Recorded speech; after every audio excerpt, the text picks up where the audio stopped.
Bon, on va communiquer aujourd'hui. Alors, est-ce que vous avez déjà remarqué, bon, bah, il y a des personnes qui le savent, mais d'autres un peu moins, que la communication, c'est une place assez importante dans la vie, j'ai envie de dire, tout est relation, relation à l'autre, relation à l'environnement, relation à ses enfants, les conjoints, ses collègues, tout est dans la relation. Donc la communication a une importance prépondérante dans nos vies, mais ben, finalement, à aucun moment, on a l'occasion de réellement l'apprendre. Alors, vous disiez à l'école, ça commence à s'installer un petit peu, le oui, message clair, récent, toutes ces choses-là. Nous, à nos générations, quand on était à la maternelle, pas de chance, on ne l'apprenait pas. Je pense que vous ne l'avez pas appris plus que ça. Donc ça, c'est un premier constat qui est intéressant. On aimerait tous à peu près avoir une bonne relation avec les gens, des communications aisées, faciles avec nos enfants, nos conjoints, conjointes et compagnie. Mais bah, on n'apprend pas la communication, on n'apprend pas la relation. Pas de bol, donc on doit se débrouiller un petit peu comme on peut avec les exemples qu'on a eus, nos parents, nos enseignants. Et comme eux non plus n'étaient pas formés plus que ça, et ben, on fait ce qu'on peut, quoi. Deuxième constat, c'est que la majorité des mots que l'on va utiliser, des phrases que l'on va utiliser, ne reflète pas du tout ce que l'on veut ou ce que l'on vit. Ça, c'est assez étonnant. Vous avez déjà remarqué ça? Je donne un exemple tout simple. J'en ai marre, tu m'écoutes jamais. Bon. Ok, donc la personne, elle lâche ça comme ça. Mais qu'est-ce qu'elle dit au fond? Qu'est-ce qu'elle veut transmettre? Quel est le message qu'elle veut transmettre? Là, comme ça pourrait paraître un peu de colère, par exemple. Mais au fond, c'est peut-être pas de la colère. Peut-être qu'elle est triste parce qu'elle se rend compte que son couple, ça bat un petit peu de l'aile et elle ne voit pas d'issue très favorable à son couple. Mais ça n'a pas été dit, ça. Donc c'est compliqué d'être entendu alors que ça n'a pas été dit. Peut-être qu'elle a peur, de la même façon. Peut-être qu'elle voit que son couple ne va pas. Et donc elle a une crainte au fond d'elle. Sauf que quand elle a dit « j'en ai marre, tu ne m'écoutes pas », ben, elle n'a pas exprimé ce qu'elle avait au fond d'elle. Elle n'a pas exprimé ce qu'elle souhaitait pour le couple, si c'est un problème de couple. Donc elle a dit un message, mais qui est compliqué à entendre parce qu'il ne reflète pas du tout ce que la personne vit à l'intérieur. Et ça on le fait tous. Hein. Et alors, là, si c'est dans le conflit, dans le couple, pourquoi pas, mais de façon plus générale, si on reçoit un compliment, puis on dit « ah, c'est gentil ». Bon, c'est très bien, c'est gentil, mais qu'est-ce que ça veut dire? On porte un jugement sur ce qu'a dit l'autre. Mais au fond, ça veut dire quoi? Peut-être qu'on est très agréablement surpris, on ne s'attendait pas à ça. Peut-être que... Qu'est-ce que ça pourrait être? Enfin, il y a un certain plaisir, par exemple, et quand on dit c'est gentil, bah, on n'exprime pas forcément ce qu'on vit à l'intérieur. Alors c'est pas grave, hein, pour dire merci, c'est gentil, c'est pas dramatique. Mais il y a beaucoup de cas de figure où ça pose plus de problèmes. Par exemple, l'éducation avec les enfants. Combien de fois, vous connaissez, hein, combien de fois on peut s'énerver après des enfants? Donc il semblerait que c'est de la colère qu'ils expriment, alors qu'au fond, derrière, qu'est-ce que c'est? Souvent, ça va être de l'inquiétude par rapport à l'éducation de l'enfant, l'avenir de l'enfant, et ce n'est pas du tout exprimé, c'est de la colère. Donc on a très souvent une façon de communiquer, des mots utilisés, et même une expression corporelle qui ne reflète pas ni ce que l'on vit, ni ce que l'on veut. Un problème dans la communication. Hein. Et à l'inverse, quand l'autre va exprimer quelque chose, tiens, j'en ai marre, tu ne m'écoutes jamais, j'en ai marre, tu fais jamais attention à moi, et ben, celui qui entend ça va rarement faire l'effort, et encore une fois, c'est une question d'apprentissage, on n'a pas l'habitude, va rarement faire l'effort de comprendre ce qu'a dit l'autre au-delà de ses mots. Donc d'un côté, les mots n'expriment pas clairement ce que l'on voudrait, et de l'autre côté, quand on entend des mots, on ne va pas chercher à comprendre ce qui se passe derrière. Parce qu'in fine, on l'écoute. On écoutait... C'est que ça, t'écoutais. Il y en a beaucoup qui écoutent pour répondre aussi. Ah ben ça, on va en parler tout à fait de ça. Ils n'écoutent pas vraiment, ils ont déjà la réponse en tête. Ah oui. Ouais. Même chez les enfants, on le voit dans les conflits, entre enfants aussi. Ils ne s'écoutent pas, ils se répondent. Et oui, souvent, dans la communication, j'ai envie de dire qu'elle est parfois inutile, dans le sens où les gens ne s'écoutent pas. Ils vont parler pour exprimer un point de vue, pour défendre un point de vue, mais il n'y a aucune recherche de compréhension réelle de l'autre. Donc chacun se maintient dans ses positions, des deux côtés, et puis c'est tout, quoi. On va pas aller voir ce qui se passe dans la tête de l'autre, et inversement, on va pas y voir ce qu'il y a dans la vôtre. Pourquoi aller voir et ça d'ailleurs c'est un vrai problème. Alors souvent dans les couples, c'est déjà compliqué de se connaître soi-même, alors espérer que l'autre en face nous connaisse pleinement, alors ça c'est un beau rêve, mais c'est pas une réalité, quoi. Il y a une blague un peu célèbre quand on fait de la CNV, c'est la femme qui dit à son mari « écoute chérie, tu travailles trop, là, faut vraiment que tu fasses moins, quoi. » Puis le mari réfléchit un petit peu, il dit « ouais, t'as raison, faut que je fasse moins. » Donc il choisit, il réduit un petit peu ses temps de travail, et puis qu'est-ce qu'il fait le soir? Il va boire des bières avec les copains ou jouer au golf, et la femme, c'est pas du tout ça qu'elle attendait. Sauf qu'elle n'a pas du tout exprimé ce qu'elle voulait, donc bon, elle s'est fait un peu avoir. Expression du besoin. Ni émotion, ni besoin, ni voilà. Et c'est souvent, on n'a pas ces habitudes-là. Un exemple de communication qui finalement ne marche pas dans le sens où chacun reste sur ses positions, cherche à imposer son point de vue ou à défendre le sien. Il n'y a pas très longtemps, je reçois une personne en plein divorce, et donc elle devait s'occuper de vider la maison pour vendre la maison. Donc elle contacte son ex-mari, pas de réponse, rien du tout, il ne voulait pas du tout s'en occuper, en tout cas il ne voulait même pas répondre. Et son conjoint actuel, elle a un nouveau conjoint qui dit écoute, pas de souci, on va faire ça tous les deux, on s'en débrouille. Jusque-là, tout va bien. La veille, avant le fameux week-end où il devait s'occuper de vider la maison, elle renvoie quand même un message à son ex-mari pour voir, parce que a priori, à ce que j'ai cru comprendre, une grande partie des affaires appartenaient à son mari, donc peut-être qu'elle espérait qu'il puisse venir. Et son nouveau... Excusez-moi. Pas de souci. Excusez-moi, pardon. Son nouveau conjoint, il le prend pas très bien, il dit mais attends, pourquoi on avait vu ensemble, on devait le faire ensemble, pourquoi tu lui redemandes? Et alors la femme elle comprend pas trop finalement, mais pourquoi il me dit ça? Écoute, ça appartient à moitié à lui, c'est normal que je lui redemande, quoi. Même s'il m'a pas répondu les autres fois. Et alors, lui, donc il va continuer, oui mais on avait quand même vu ensemble, on devait faire ça tous les deux. Donc lui, il reste de son côté. Qu'est-ce qu'il a? Il exprime une certaine insécurité par rapport à son couple, par rapport au fait que la solution trouvée ensemble n'est pas forcément écoutée. Donc il exprime une peur, une insécurité. Et il y a des besoins derrière de se sentir peut-être écouté, respecté, toutes ces choses-là. Il exprime d'une façon complètement maladroite, donc elle ne le comprend pas. Et elle, qu'est-ce qu'elle va faire? Elle se sent plutôt attaquée dans ce moment-là. Elle va dire mais pourquoi tu me dis ça? Moi ça paraissait normal que je lui demande, vu que c'était aussi à lui que ça appartenait. Donc elle est un petit peu sur la défensive, essayer de répondre à ça. Mais la discussion ne se fait pas du tout au même niveau. Lui, il cherche à exprimer une crainte, un doute, des besoins de sécurité, et elle, des besoins peut-être de compréhension, d'acceptation. Enfin, ouais. Donc on a l'impression que les deux parlent du même sujet, mais au fond, chacun parle de son point de vue. Ils ne parlent pas de la même chose, ils parlent de leur point de vue respectif. Et aucun des deux ne va entrer dans le monde de l'autre, va chercher à comprendre l'autre. C'est étonnant, ça, quand même. Hein. Et donc, il y a plein de personnes qui disent, oui, mais nous, pourtant, on communique, mais ça sert à rien. On a beau communiquer, il n'y a rien qui avance. Et oui, parce que si la qualité, si les mots utilisés, si ce qu'on dit ne reflète pas encore une fois ce qu'on est au fond, on a beau parler, c'est pas une façon de faire qui est efficace. Et un autre point assez intéressant à remarquer dans la communication classique, c'est que parfois, la communication qu'on utilise n'est pas du tout au service de la relation. Exemple tout bête que j'ai vu il n'y a pas très longtemps, personnes qui partent en voyage, elles étaient deux, au moment de partir, mince, il n'y a pas le plein d'essence, ah oui mais tu m'avais dit que c'est toi qui devais le faire, ah ben non c'était toi, et ça devient source de conflit, rejeter la faute sur l'autre. C'est dommage un petit peu, il y a un problème. Ça peut être pris comme un problème commun, bon ok, on n'a pas d'essence, ça va très bien, qu'est-ce qu'on fait pour faire le plein? Et on peut se servir d'une problématique pour créer du lien. Voir que ça te fait rire, ça.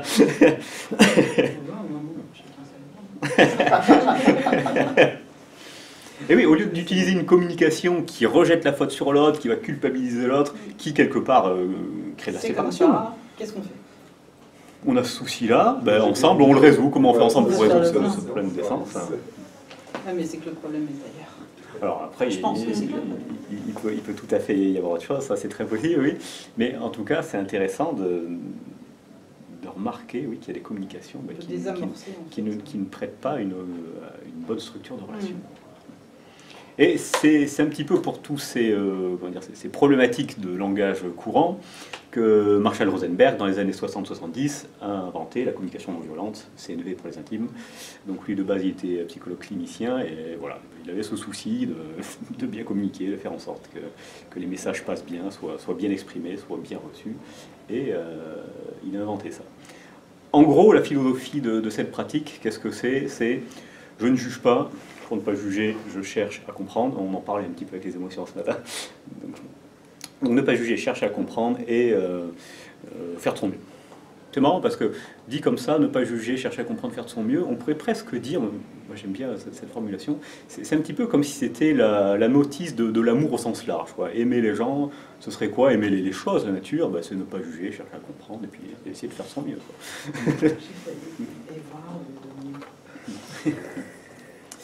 Et ça se base sur 4 grands principes. Alors vous, peut-être que vous connaissez. Donc, l'observation, c'est ce qu'on disait, ne pas juger, on essaye d'observer, on essaye d'être le plus objectif possible, un petit peu comme si c'était une caméra qui filmait la scène. La caméra ne porte pas de jugement, elle voit les faits tels qu'ils sont. Voilà, c'est les faits, être factuel le plus possible. C'est pas toujours évident. on va en parler un peu. La deuxième chose, dans les exemples que je vous donnais, c'est ça, la personne n'exprime pas ses émotions, ses besoins, donc justement, ça va être de chercher à comprendre d'abord ses émotions, parce que souvent, on n'est pas très conscient de ce qu'on a. Quand la femme elle est en train de dire « j'en ai marre, tu ne m'écoutes jamais », dans l'instant, elle n'est peut-être pas consciente qu'elle est triste ou qu'elle a peur pour son couple. Donc c'est intéressant d'avoir un petit peu de recherche, de conscience de soi, et donc de l'exprimer, clairement. Si on est triste, hein, faut le dire. Et alors ça marche dans les deux sens. On va chercher, nous, si on parle, à exprimer ses émotions, et à l'inverse, si c'est l'autre en face qui s'exprime, on va essayer de comprendre les émotions au-delà de ce qu'il dit. Troisième point, ça va être chercher, toujours pareil, à comprendre en soi nos besoins et les exprimer, et en sens inverse, quand l'autre s'exprime, chercher à comprendre les besoins de la personne. Et quatrième point, alors les puristes de la CNV, ils appellent ça la demande, mais en fait de façon plus large, c'est trouver une solution, une stratégie gagnant-gagnant qui va satisfaire tout le monde, et notamment les besoins des deux personnes. Ça va, c'est clair, comme vous êtes arrivé un peu après Merci de le signaler. Oui, on utilise beaucoup la communication non violente aussi à l'école. Ah oui. Vous êtes aussi à alors, vous êtes formé? Comment? En conscience, vous êtes formé? Un peu, oui. Ah, c'est génial. Ah, je suis dans les écoles aussi. Ok, d'accord. Et c'est pareil, on est formé. Okay. On a eu une formation sur ça. Oui. C'est bien. Allez loin. Mais ça avance, ça s'installe petit à petit, voilà, tant mieux. Je suis rassuré. Et donc, cette communication non violente, donc le nom est un peu particulier, hein, Marshall Rosenberg l'avait appelé comme ça, c'était en référence à la non-violence prônée par Gandhi à l'époque. Mais au-delà de que ce soit non-violent, que ce soit sympa, c'est pas juste que ce soit sympa, c'est surtout que ce soit efficace. C'est une communication efficace. Et comme elle est efficace, de fait, elle est moins violente, et même elle n'est pas violente par rapport à une communication classique maladroite. Et au-delà de ça, je pense qu'il y a l'aspect efficacité qui des fois est un peu passé à la trappe. Il y a des personnes qui du coup se disent bon ben c'est bien beau d'être non violent et donc ils prennent ça, c'est bien beau d'être gentil avec tout le monde, mais on ne peut pas élever les enfants comme ça, par exemple, si on est trop gentil, on est permissif et puis ils peuvent faire n'importe quoi. Alors que non, l'idée fondamentale c'est que c'est surtout une communication efficace. C'est ça, important. Elle n'est pas juste sympathique, elle est efficace. Ouais, s'il y avait un nom à utiliser, moi ce serait plutôt ça, communication efficace. Oui. Mais bon, être sympa avec les gens, c'est très bien, mais c'est aussi efficace. Alors, si on rentre un peu plus dans le détail de ces quatre étapes, donc la première, l'observation des faits, être objectif autant qu'on peut. À quoi ça sert ça? C'est quand même vachement fondamental. Et c'est pas facile de ne pas juger. C'est pas facile parce que on n'a pas l'habitude, d'une part. Parce que juger, c'est quand même très pratique. C'est clair. Mais un truc tout simple, on sort du cinéma et on dit « ouais, ce film, il était génial ». On apporte un jugement. C'est beaucoup plus facile de dire ce film était génial que ce film m'a profondément ému parce que le jeu des artistes, je sais pas quoi, m'a rappelé mon enfance et puis le scénario. Il faut en avoir conscience. Et voilà, donc il n'y a pas forcément conscience de tout ça. Donc voilà, ce film est génial, bon voilà, c'est parfait. Si on dit mon collègue c'est un con, c'est beaucoup plus facile de dire ça, beaucoup plus rapide, et c'est pas de la CNV que de dire. Ça peut être factuel. C'est des faits. On peut développer aussi. Des fois, non. Enfin, en tout cas, de base, le cerveau, il adore faire des raccourcis comme ça, parce que c'est beaucoup plus pratique, c'est beaucoup plus simple. Le cerveau, Ça doit il adore nous la éviter des simplicité. trucs à nous-mêmes, j'imagine. Tu vas nous expliquer que... Ah bah, je ne vais pas rentrer dans les détails de ça, mais effectivement, c'est J'imagine. de conscientiser tout ça. Donc, Bon, mais au-delà de ça, qu'est-ce que ça fait de ne pas juger, donc du coup d'être le plus objectif possible? La première chose, c'est que ça permet de parler d'un même sujet. Si je reprends tout à l'heure, c'était quoi, tiens, j'en ai marre, tu ne fais jamais attention à moi. L'autre en face, il peut tout à fait répondre, bah, attends, mais c'est pas vrai, regarde, le week-end prochain, c'est moi qui l'ai organisé pour nous deux. Sauf qu'ils ne parlent pas de la même chose. Il y en a une, peut-être qu'elle est triste parce que son chéri n'a pas pris dans ses bras, et puis l'autre, il est en train de parler du voyage. Donc si c'est pas factuel, si la femme lui a pas dit, bah, écoute, chérie, cette semaine, tu m'as pas pris une seule fois dans tes bras, si c'est vrai, eh ben, ils parlent pas de la même chose. C'est un problème, hein, quand même. Il commence à avoir une discussion qui peut amener à des disputes, simplement parce que on n'est pas factuel et donc on ne parle pas du même sujet. Donc premier point, voilà, hyper important, d'être objectif, au moins on parle de la même chose. Le fait d'être objectif, ça permet aussi de limiter certaines objections. Si la femme lui dit, bon, bah, cette semaine tu m'as pas pris une seule fois dans tes bras, bah, si c'est vrai, bah, ok, oui c'est vrai, moi je suis d'accord. Ça permet de limiter aussi le fait que l'autre se sente attaqué. Si la femme elle dit j'en ai marre, tu t'occupes jamais de moi, et que lui il me dit attends mais je comprends pas alors que c'est moi qui organise le week-end, il se sent attaqué donc il veut répondre en parlant du week-end. Donc le fait d'être objectif peut permettre, pas toujours, mais ça peut permettre de se sentir, de limiter le fait que l'autre se sente attaqué. Alors c'est quoi l'objectivité dans ce cas-là? Par exemple, si le conjoint dit à l'autre ben, tu ne me prends pas assez dans tes bras, tout ça. Ben ça alors ça dépend, si c'est objectif, ça veut dire, je dis par exemple cette semaine, ou si, ce jour-là, peu importe, aujourd'hui, bah, on ne s'est pas pris dans les bras, ou même tu m'as pas pris dans les bras, on peut, dans ce cas-là, on peut utiliser le tu, on évite généralement, mais là on pourrait. Il faut que ce soit réel. Ouais. Parce que si c'est tiens, tu me prends jamais dans tes bras, alors que bah, lui, attends, je te prends une fois par jour tous les matins, attends, c'est déjà bien assez. Je me rappelle l'année dernière. Et oui, voilà. Oui, c'est ça. Donc il faut parler d'un sujet qui soit le même et qui soit. Bah, c'est précis en fait. Il faut être précis, c'est ça. Oui, c'est ça. Et juste un autre truc, c'est par exemple, si elle dit ouais, mais tu m'écoutes jamais. Et en fait, si tu peux lui répondre, tu veux vraiment parler de quel sujet en fait? Sur quel sujet je t'écoute pas? Ouais, sur quel sujet je t'écoute pas? Non, oui, mais je suis pas sûr qu'elle apprécie. Sûr que ça se Ah passe bon, bah comment on fait ça? Mais dans ce cas-là, qu'est-ce qu'on fait pour justement... quelle attitude avoir quand la personne est dans cette... alors, dans quand cette invention de dire ouais, tu m'écoutes jamais, voilà. Ah, si la personne a dit tu ne m'écoutes jamais, eh ben, il faut aller questionner la personne. Écoute, quand tu me dis ça, de quoi tu veux parler? Qu'est-ce que tu veux dire? Qu'est-ce qui aujourd'hui ou hier, je sais pas quoi, te fait penser ça? Le fait d'être objectif, ça permet aussi parfois de prendre un petit peu de recul par rapport à une situation. Si par exemple, je sais pas, on passe au boulot et quelqu'un qui nous passe à côté, tiens dis donc, il fait la gueule celui-là.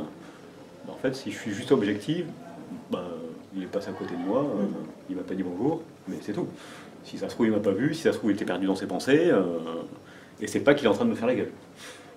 Si l'enfant, on lui dit ah, attends, ta chambre c'est une catastrophe, elle est jamais bien rangée, si on prend un petit peu de recul, peut-être que c'est pas parfait comme on voudrait, mais bon, le gamin il peut circuler, il a la place sur son bureau pour bosser, bon, allez.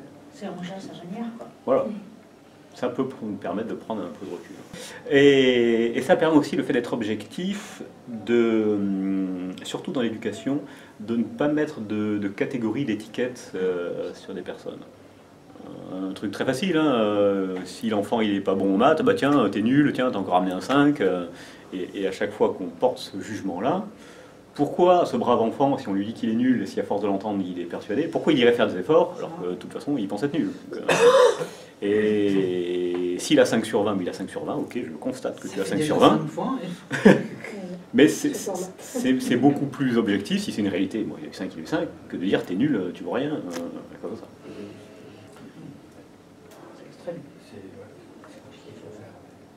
Oui, c'est compliqué parce qu'on n'a pas l'habitude. Nous, l'éducation qu'on a eue, c'était pas comme ça. Les modèles qu'on a eus n'étaient pas comme ça, les professeurs qu'on a eus n'étaient pas comme ça, donc on apprend quand on a 30 ans, 40 ans, 50 ans, 60 ans. Et pour en faire un automatisme, eh ben, c'est pas évident. Et alors, on sort un peu de la CNV, mais quand le parent est en train de rabaisser l'enfant et qu'il est nul, qu'il n'est pas capable, au fond, qu'est-ce qu'il veut? Il voudrait que l'enfant ait ramené une bonne note. Pourquoi? Pour qu'il réussisse en cours. Pourquoi? Pour qu'il réussisse sa scolarité, pour que sa vie se passe bien. Ouais. Donc, le fait même de rabaisser aurait une bonne intention, mais c'est une stratégie qui n'est pas du tout efficace. Oui, c'est ça le problème. Donc c'est intéressant quand on a conscience de ça. Bon, ben, cette façon de faire, ok, elle n'est pas terrible dans le sens, sans même porter de jugement dessus, c'est juste qu'elle n'est pas efficace ou pas assez efficace. Et ben, si j'y mets un peu de bienveillance, ben, écoute, tu as eu 5, ok, tu as besoin d'aide, tu veux qu'on en parle ensemble, tu veux voir avec le prof comment faire. Un peu de bienveillance, soutenir l'enfant, ça va lui faire beaucoup plus de bien que juste de le rabaisser. Mais même si on le rabaisse, il y a quand même de base une bonne intention, hein, souvent. Il était là ce matin. Il est revenu. Il est Ça, il est intéressé par la conférences, conférence. celui-là. Si je vous dis, hier il était en colère contre moi, c'est objectif ou pas? C'est un fait, c'est une réalité ou pas? Ça manque de précision, je trouve. Ça dépend s'il a dit je suis en colère contre toi. Il y a quelqu'un qui s'y C'est connaît. Hein. mais- Oui, Non. s'il a réellement exprimé, s'il a dit, bah, écoute, je suis en colère après toi, effectivement, ce sera objectif. Par contre, s'il avait l'air un petit peu agacé comme ça, qu'on n'en sait rien, et puis que le lendemain on dit à ses collègues, ouais, hier il est en colère après moi, s'il n'a pas exprimé, ben, c'est juste une interprétation, c'est pas objectif. Et c'est là où des fois c'est pas évident hein, de se rendre compte. Et tout de suite, si on pense, ouais, tiens, hier il est en colère après moi, je sais pas pourquoi, et on va voir certaines réactions qui sont par rapport à cette interprétation, qui ne sont pas par rapport à la réalité. Et donc, bon, après, ça peut faire des boules de neige, et puis on ne sait pas ce qui se passe. Il ne m'a pas demandé mon avis pendant la réunion. Objectif ou pas?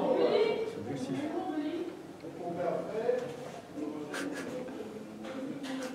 Je suis partagée sur celui-là.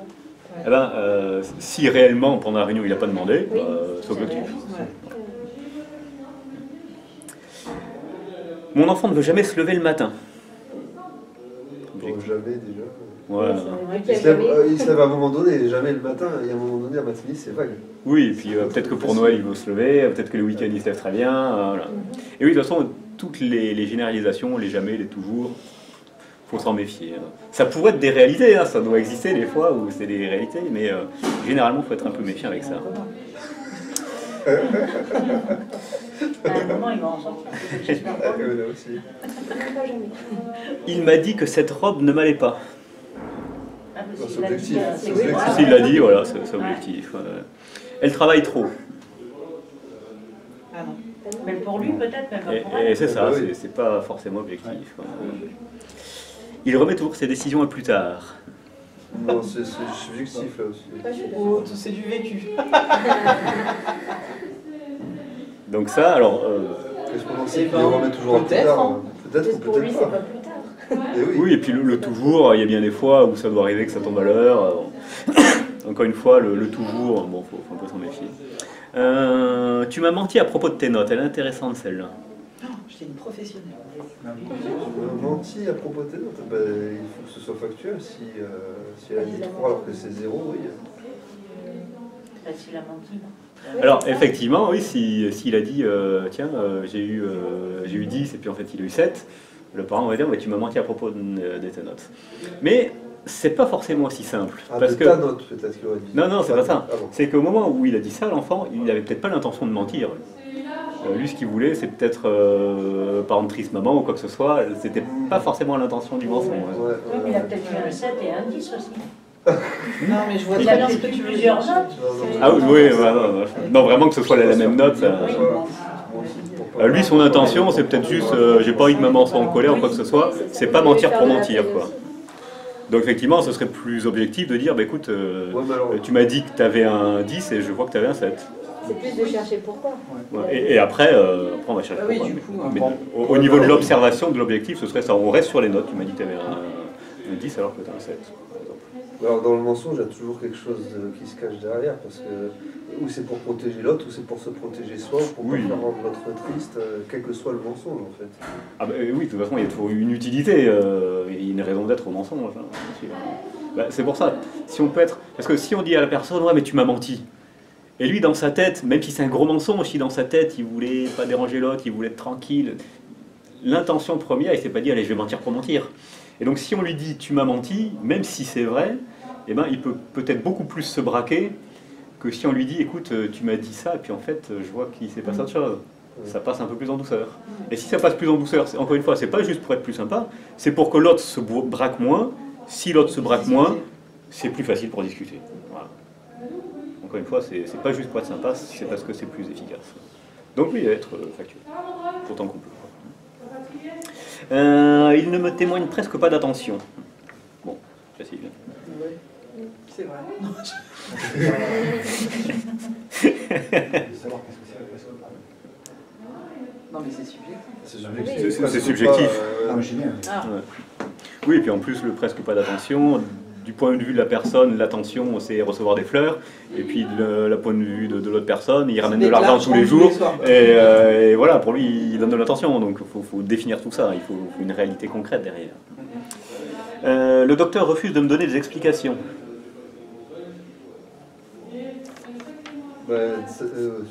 Ça dépend des explications qu'on attend.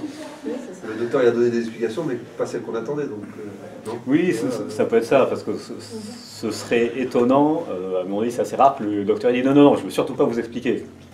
Ce serait assez étonnant. Débrouillez-vous. Vous avez fait un test Covid? Pardon. Peut-être qu'il a dit qu'il ne pouvait pas en dire plus pour l'instant, qu'il attendait d'autres résultats, et que c'est interprété. Ah oui. Du coup, le docteur n'a pas voulu me Bah, dire davantage. Alors, sur cette partie observation, des questions, des remarques, des choses qui vous viennent? Non, soyons factuels en fait. Mais prenons du recul. Soyons, pour être factuels. soyons factuels. Je pense à ma fille. Ma fille elle a un gros problème de gestion du temps. C'est quelque chose que... Et encore, ça va beaucoup mieux quand même. Mais je pense que j'ai complètement ma part de responsabilité, parce que depuis toujours, je lui disais Zoé, dépêche-toi.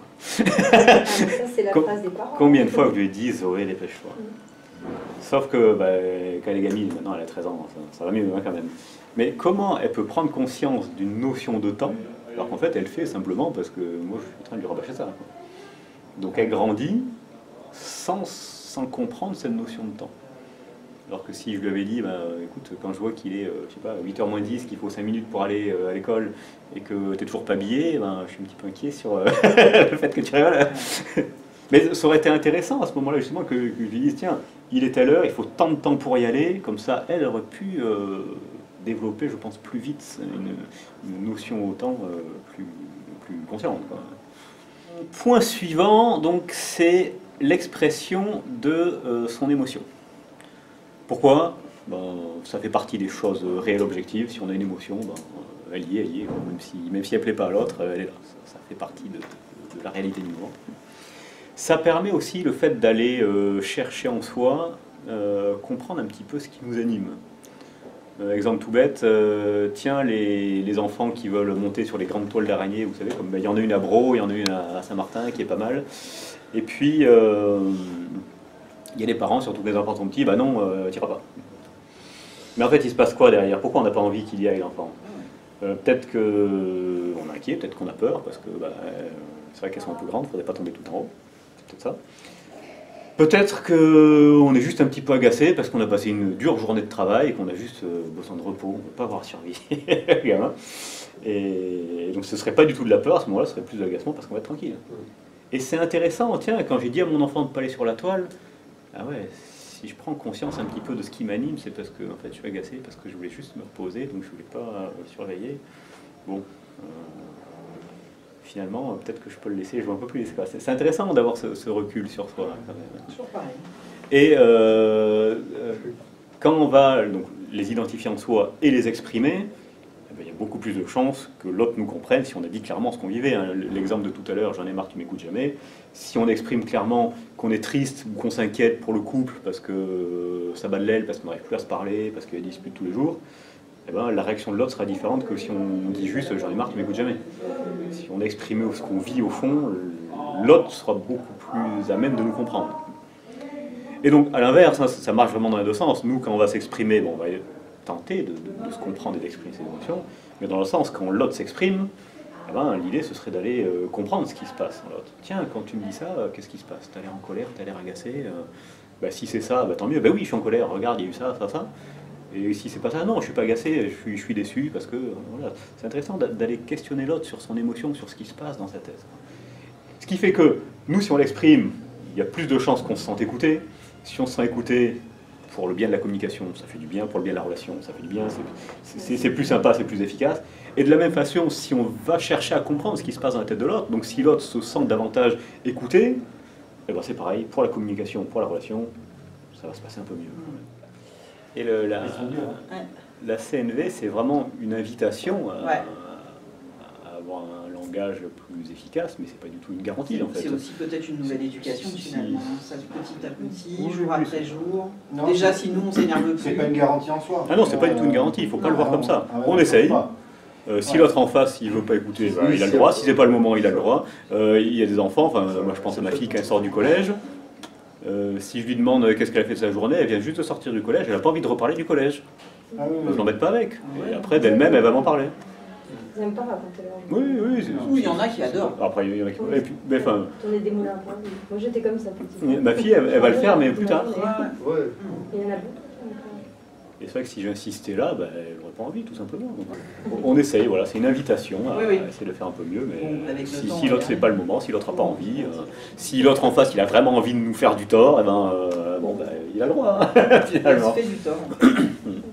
Mais c'est ça pour les messages clairs, on le dit, ils sont pas obligés de les accepter. Oui, Il y a oui, beaucoup d'enfants qui veulent pas en faire. Ouais. Et c'est les 4 choses Ouais. que je disais. Et ils sont censés le pratiquer à l'école. Dans beaucoup d'écoles, ils commencent à le faire. Et l'enfant a le droit de refuser le message s'il n'est pas prêt à le laisser. Donc le fait d'exprimer ses émotions, ça va, ça paraît normal, des questions dessus, des remarques. Si je vous dis, tu m'épuises, est-ce que j'exprime une émotion? Ah bon? Bien, On est d'accord. c'est pas une émotion, hein. Tu m'épuises. Ça peut pas commencer par tu. Oui, parce que si on se sent épuisé parce que l'autre a pu faire, au fond, en plus, ce serait quoi l'émotion? Ce serait peut-être... L'agacement. Oui, ça peut être de l'agacement. Mais au fond du fond, c'est même pas l'autre qui nous Non, agace. c'est, Parce trop que plein. l'émotion, c'est toujours nous-mêmes qui la C'est le générons. truc en plus en fait, c'est juste. Ouais. Donc l'autre peut être un déclencheur, pourquoi pas, mais l'émotion en elle-même, c'est toujours nous qui la provoquons. Hein. C'est pas l'autre chez nous qui appuie sur un bouton et puis qui fait qu'on pète un plomb. Hein. C'est nous-mêmes, on en est responsable. Ça plaît pas à tout le monde des fois de dire l'entendre, mais on est responsable de nos propres émotions. Et d'ailleurs, c'est pour ça que personne ne réagit de la même façon. Il y a des personnes qui vont être dans des bouchons, et puis youpi, c'est génial, j'ai le temps, je peux écouter la musique, je rentre tranquille chez moi. Et des personnes qui vont vivre la même situation, bouchons tous les jours, qui pètent un plomb. Donc c'est pas la situation, c'est pas la chose extérieure qui apprennent à fait qu'on passer a de des l'un à émotions. l'autre. Et il y en a qui vont faire de l'un à l'autre. Ouais. Donc tout dépend de nous, les émotions. Merci Eva. Si je dis je me sens rejeté, est-ce que c'est l'expression d'une émotion?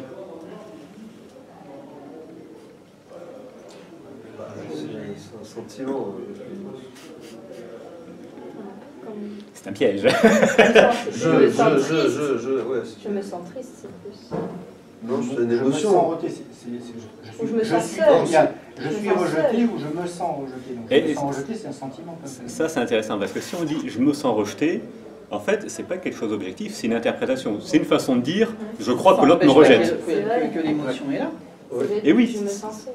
Mais quelle est l'émotion? Parce que imagine, si c'est ton meilleur ami où tu te sens rejeté, bah, tu vas être triste. Si c'est un ennemi, quelqu'un qui te tyrannise tous les jours, tu te sens rejeté par lui, tu es super content. Tu vois? Youpi, il m'a laissé tranquille. C'est même pas ça en fait. Non, Rejeté, du coup. on se dirait pas ça. Mais, Ouais. Oui, non, mais c'est la tristesse que, oui, derrière, je me sens rejeté. Et donc c'est ça, la réelle émotion, c'est la tristesse. Parce que si on dit à l'autre, ben oui, mais je me sens rejeté.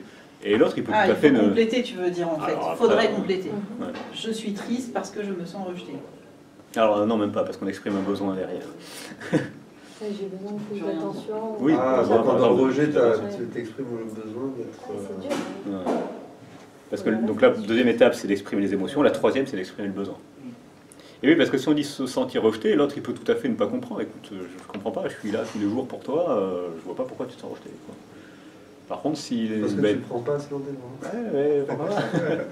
Par contre, si je suis triste, et j'exprime pourquoi je suis triste, parce que moi j'ai besoin de câlins tous les jours, j'ai besoin d'être pris dans les bras 10 fois par jour, pourquoi pas? Ah bon, ben d'accord, je comprends. et c'est plus... là, c'est exprimé clairement, si on a dit, bah oui, je me sens rejeté, et si l'autre est bienveillant, tout ça, il va pas comprendre pourquoi il se sent rejeté. Je serais furieux aussi si cela m'était arrivé. Bon, Sur son exercice. tu le transposes là. J'arrive pas à faire ça. Si ça m'était arrivé, je serais mal. Ouais, c'est ça. T'en sais rien Voilà. si ça t'était arrivé, Au tu cinéma. serais comme ça. C'est quoi. ça. C'est pas du tout l'expression de l'émotion, effectivement. J'ai le sentiment qu'il m'embête délibérément. Comment J'ai le sentiment qu'il m'embête délibérément. C'est pas objectif. Là, Ça, c'est pas du tout objectif et c'est pas l'expression d'une émotion, quoi. Ça me fait penser justement, parce que si on a cette impression que l'autre nous embête délibérément, alors on peut être agacé, on peut être en colère, on peut avoir peur aussi, pourquoi pas. Je pense à ma fille, 13 ans en 5e, quand elle me parle du petit jeune qui vient l'embêter un petit peu gentiment. Nous, on sait pourquoi. Elle a plutôt l'air d'apprécier, j'ai l'impression. Voilà. Je suis triste que tu partes. Ah bah ça c'est l'émotion. En plein dedans, C'est hein. factuel. Parfait. Ça, alors c'est une émotion, parfait. Pour bien faire, ce qui serait intéressant, ce serait de ne pas rejeter la raison de l'émotion sur l'autre. Oui. Parce qu'en fait, si on est triste, c'est pas parce que l'autre s'en va, c'est parce qu'on va se sentir seul. Eh oui. Ça vient vraiment de soi en fait. Ah ouais, putain. Eh oui. Parce qu'on a un besoin Ah ouais. d'accompagnement, de présence, d'écoute, de plein de choses. Quoi. Mais ça ouvre des possibilités de conscience de ça, parce que si je suis triste parce que tu pars, s'il doit partir faire quelque chose, bon bah il part, c'est fichu. Par contre, si derrière je suis triste parce que j'ai un besoin de, je sais pas, de communication, d'écoute, bon bah je me rends compte qu'on peut s'appeler tous les soirs, et ça va aller finalement. En tout cas, il y a des solutions qui peuvent exister.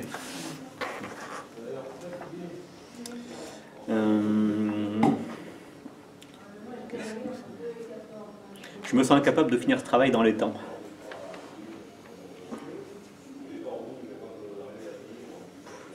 On sabote, hein. Alors, on s'auto-sabote, c'est sûr. Est-ce que c'est l'expression d'une émotion? Non. Hmm. On suppose qu'on aura. Oui, c'est une interprétation. On suppose qu'on n'est pas capable, qu'on n'aura pas le temps, qu'on ne saura pas faire. L'émotion derrière, ce serait peut-être une crainte. Oui. Ça va, cette expression des émotions donc, Oui, non, hein. On dit Oui, oui, mais bon. on est. Oui, Oui, c'est mais vrai. non. Hein, on va prendre des Oui. points. Mais c'est le plus dur, de toute façon, Oui. on le voit avec les enfants, hein. C'est le plus dur quand ils doivent dire ce qu'ils ont ressenti. Ah oui. Mais même nous, hein, Oui, bah oui. quand on leur explique, c'est vachement dur. Ouais, de ne pas remettre sur l'autre. Quoi. et oui, Parce nous que même générons. je suis triste quand tu pars, tu vois, tu te dis ah bon, on peut pas dire ça. Ouais. Bah, alors, Avec on peut l'explication, pas. on est d'accord. Non, mais tu vois ce que je veux dire. Ouais. Du coup, ça effectivement, ça remet le problème sur l'autre. Mhm. Et de toute façon, comme c'est vraiment, nous-mêmes qui générons sortir l'émotion, de l'état de victime jusqu'au bout. on est responsable de notre émotion. Ouais. Donc c'est Oui, pas la faute de oui. l'autre, c'est parce que nous derrière. Évidemment, là.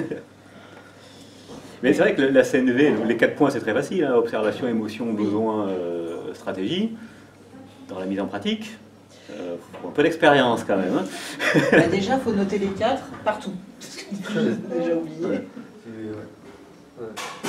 Donc oui, techniquement facile, la CNV avec juste 4 points, mais voilà, mise en pratique, bon, c'est pas évident. Mais même si c'est pas évident, c'est pas grave, même si on n'a pas l'habitude Non, mais parce qu'on n'est pas né dedans. conscientiser et se reposer les questions. C'est ça, c'est ça. Plus Si- se dire ah bah non, ça c'est pas Ouais. bon. On s'est pris mieux au cul. quand Mais quand t'es dans le truc, c'est ça qui est dur. Mais c'est ça, si on est dans le truc et puis là sous le coup de l'émotion et tout ça, on n'y arrive pas. Hop, hop, on se pose. C'est quoi qu'on doit suivre? Objectivité, émotion, besoin et compagnie. Ok, et on peut se poser avec, même si c'est un petit peu maladroit, mais c'est pas grave. Allez, on suit tranquillement le protocole. Alors, si on revient sur notre CNV. 3e point, l'expression des besoins. Ça, c'est pareil, l'expression des besoins. Alors, Les émotions, c'est compliqué, alors les besoins, c'est encore plus compliqué. Les besoins, si on fait une petite parenthèse, même hors CNV, et j'en parlais rapidement ce matin, tout ce qui va émaner de nous en termes d'émotions, de comportement, de choix, de décision, de parole, de comportement, toutes ces choses-là cherchent toujours à satisfaire ou à protéger un besoin.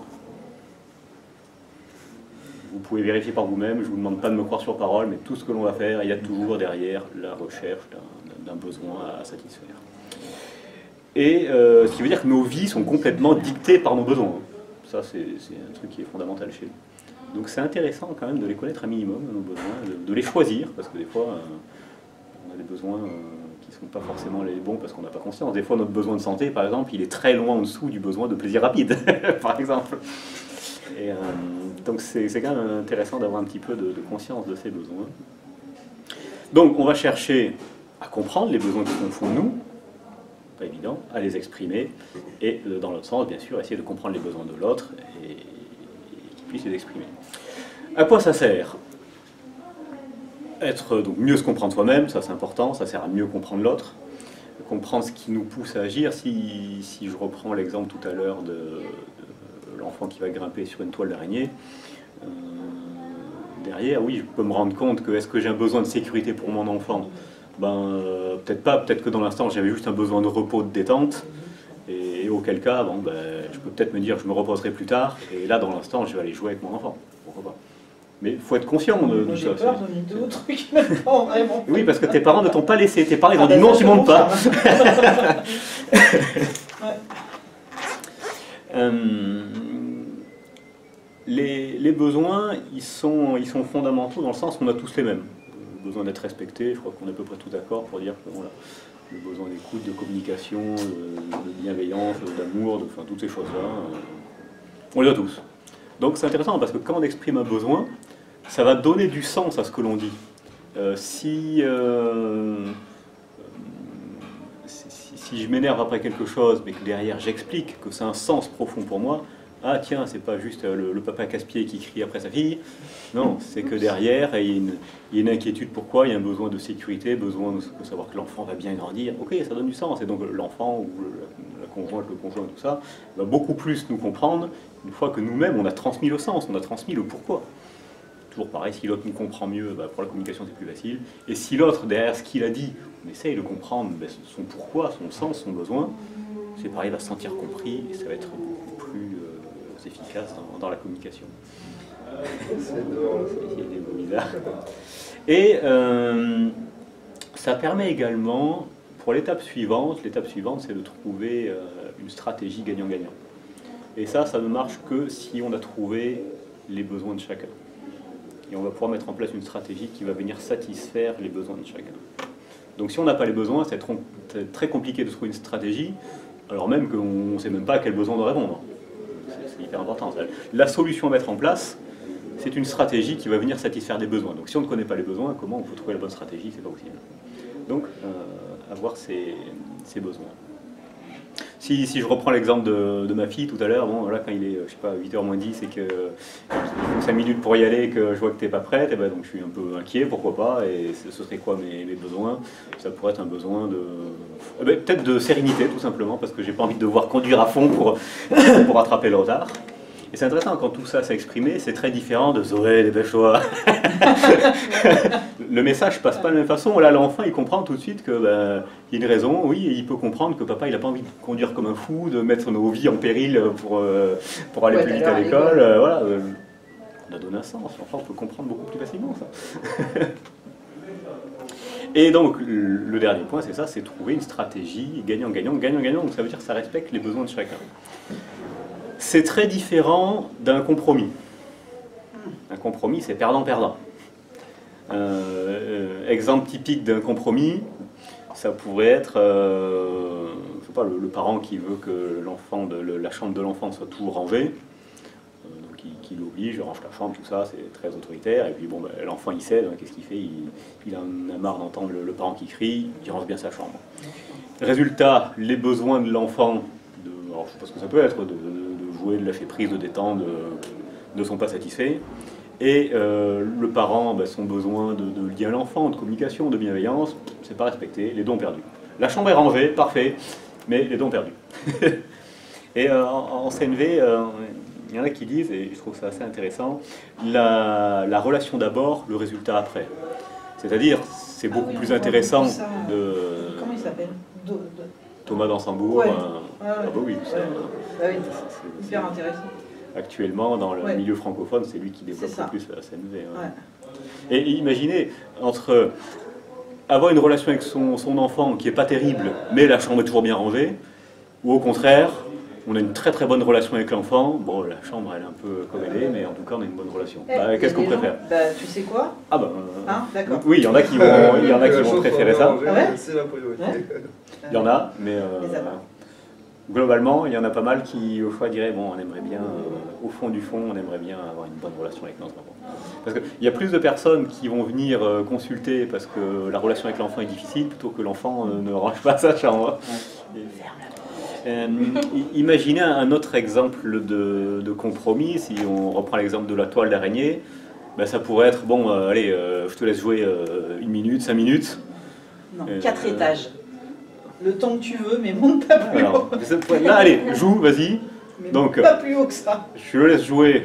Moi, si j'ai besoin de me détendre et tout ça, donc mon besoin de sécurité par rapport à l'enfant n'est pas respecté, mais bon, ça dure pas longtemps, mais en tout cas, il n'est pas respecté. L'enfant, lui, son besoin de jouer, ben, il n'est pas trop respecté parce que ça dure 4 minutes et finalement, les deux sont perdants. Que si on identifie les besoins de chacun, tiens, moi, j'ai besoin de jouer de détente après mon école, et tiens, moi, j'ai besoin de sécurité par rapport à toi, et ben, peut-être que ce qui va satisfaire les besoins des deux, ça va être soit, par exemple, tu joues au premier étage, sécurité, soit, tiens, tu vas jusqu'au dernier étage, pas de souci.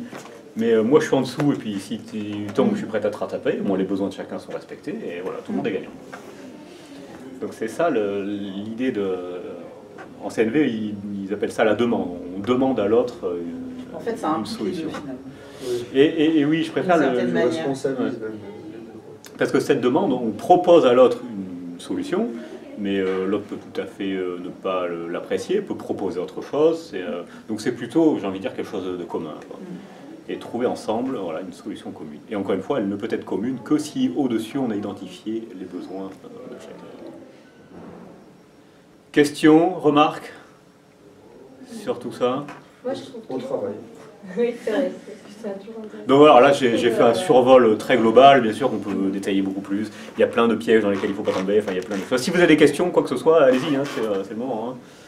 Moi, ce que je trouve difficile, c'est souvent d'exprimer le besoin et une demande. Souvent, ça se confond, le besoin et la demande. Le besoin, c'est une valeur, c'est quelque chose qui est immatériel. La demande, c'est toujours une action concrète. C'est ça qui va faire la différence entre les deux.